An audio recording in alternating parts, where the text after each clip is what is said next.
Just last year, 2023, Olamide Olowe was recognized as the youngest black female entrepreneur to get over $15 million in funding. I ask, is that a big deal? Of course, yes, because only just 1% of venture capital funds find their way to black-owned enterprises. So just who is Olamide Olowe? Stay tuned though.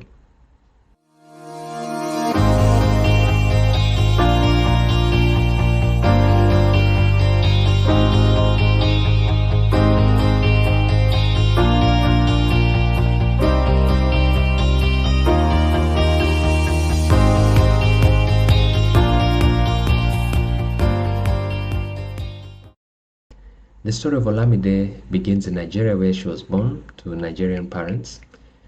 And the name Olamide actually is interesting. It means my wealth has come. So quite a prophetic name as you listen to this story. And so they moved to the US quite early on when Olamide was young. So she goes to school, grows up there, but along the way she gets a challenge with her skin. Because now she began developing ingrown hairs, boils, and that really messed up her skin.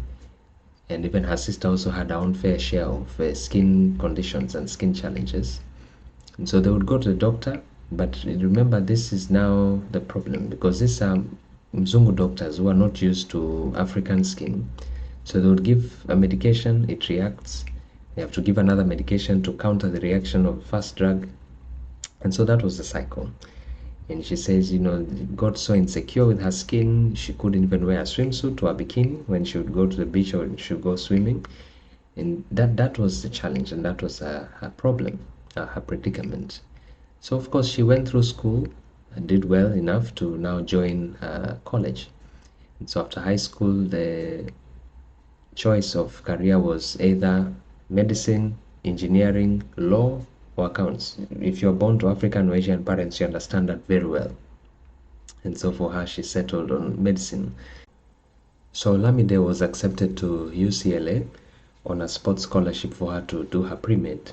And her idea was actually now to go into full medicine and specialize in dermatology, because of course, her challenges with her own skin, and she felt she could also help other people as a doctor.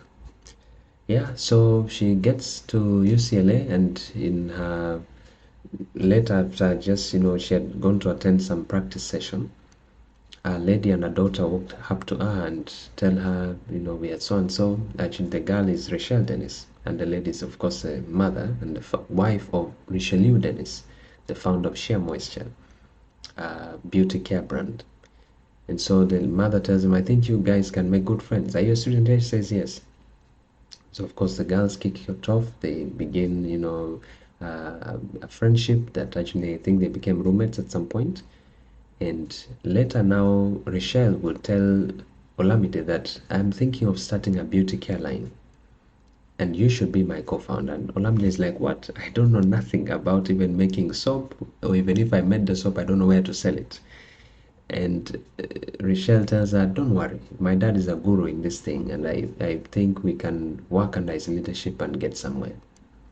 So after convincing and all, she began now so stepping into the beauty world, and she learned a lot. She says during that time, the old man, or rather their dad, really helped them and held their hand through, and they founded Sheer Girl, which became successful and of course was acquired along with the parent company Sheer Moisture by Unilever for over $1 billion. So after that now, she noticed something. Her scholarship was actually reduced because that was a sports scholarship, and the coach felt that you're not giving enough attention to your sports career, and so the scholarship was reduced. And for her, she says that may have been a bad thing, but it actually turned out to be a blessing in disguise, because now it gave her the time to really focus on this new venture that she says it seemed God was just pulling her into, slowly by slowly. And so 2018, she decides now to venture out on her own, and gets another co-founder. I think the name is Teng. And this time now they're looking at dealing with people with various skin conditions, especially chronic skin conditions. because the beauty world or the beauty industry is modeled on flawless beauty, flawless skin. And we know that that's really not the reality for many people. There are those with chronic skin conditions. How do you also bring them and drop them into this beauty conversation and all of that without leaving them feeling as outsiders?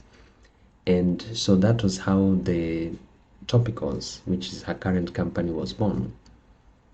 And so now she began pitching to investors. From 2018 to 2020, she kept getting no after no after no. Why? Why were these investors rejecting her? The issue was I told you the beauty industry is built on flawless beauty and, perfection, which, for her, she was telling them that does not, it exists for some, but there are those with chronic skin conditions who need to be included in this conversation. They need a seat at the table. And so the investors felt, no, this idea won't work. How do you sell a product, to people want to appear flawless? How do you tell people now that, own your blackheads or own your flare-ups, that will not work. That was category one. The other category was, okay, if this you're telling us that this is a big niche, why haven't the big boys and the big girls, seen the niche and run with it? Who are you as a young black girl to see this opportunity? So you can see there was bias raised against her because of her race and her age. And so for her, but she felt that God had put the idea in her, and she felt, no, I still will keep going, and someone will finally get it. And sure enough, after 2 years, there's a lady that she pitched to who said, I understand what you're onto, and you're onto something big. And she wrote a check for $2 million. That was her first major check. And, the journey kicked off from there. And so today, Topicals, has just grown by leaps and bounds. When actually they launched their line, can you imagine that within days they had sold out their product? They began selling on Nordstrom, which is an online platform, and Sephora, which is a physical location store, stores in the US and Canada, over 500 locations. But the product actually was sold out within days. So you can see there is really a market for this.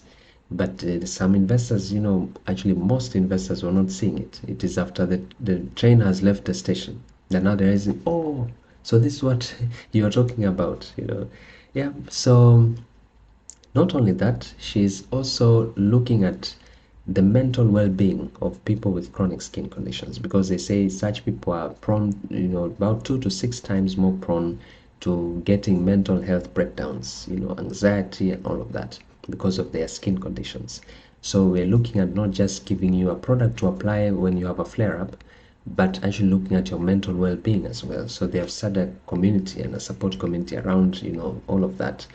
And it's amazing. It's amazing what they have done. So that is a mashup. If you remember what a mashup is from the series of these videos I've done, where you bring in 2 ideas or 2 concepts, or more actually, you could bring in more concepts than 2 to be able to create a better product, a superior product, or a superior solution to a problem or to a challenge. Yeah, so that's the story of Olamide. My money has, or rather my wealth has come, and sure enough, the girl's wealth has come. Kudos to her parents for naming her well, And so her dream of becoming a dermatologist has been fulfilled in a different way. She's not a dermatologist per se, but she has worked, with people in that industry who understand different products can work for different conditions. And actually another part of the innovation is that they give you one product for one issue, rather than tell you take this drug, medication, take this one, this cream apply here, this cream apply in the evening. No, it's just one cream if you have flare-ups, it's another gel if you have blackheads. So it's not really a confusing thing. They say that they did not want making people with those chronic skin conditions feel like, it's a chore trying to treat your condition, but actually making it fun. You just have one cream and that's it. You're dealing with that condition. So you can see innovation around that, and just how you can create a brand around an issue that most people would shun away from, feeling like, those are the guys who are not really welcome at this table. But she said, no, let them come in, because I was also part of them, and we can make this thing a joy, even as we go through the journey of dealing with our skin and helping our skin become better. And so their slogan is actually, your skin doesn't make you beautiful, you make your skin beautiful. Yeah, so what problem have you seen that you think you can deal with? Or are you getting discouraged because you have tried to build something and it's like people don't seem to get it? Well, the issue is, if God has put the idea in your heart, then definitely someone is gonna get it, and its time is going to come where the idea will just blow up, even beyond your expectation, your imagination. So be encouraged and be inspired, and do something that indeed is going to change and transform lives, something that's going to address a need in society, and just follow God's wisdom, follow God's counsel, and learn. I always keep saying that, learn as you go along. The no's are a learning process. The no's are a platform for you to build on and see how you can keep improving, how you can keep getting better, until the day that the door is going to open. And that one door unlocking is going to unlock many, many more other doors that you could not even believe. So we are here rooting for you. We are here waiting to see your product, to see your solution, to see your innovation that's going to make lives better. So shalom alaikum. God bless you. This has been Lessons from an Entrepreneur. Share what you've learned, in the video, in the comment section below. Comment, share the video, like, subscribe. God bless you.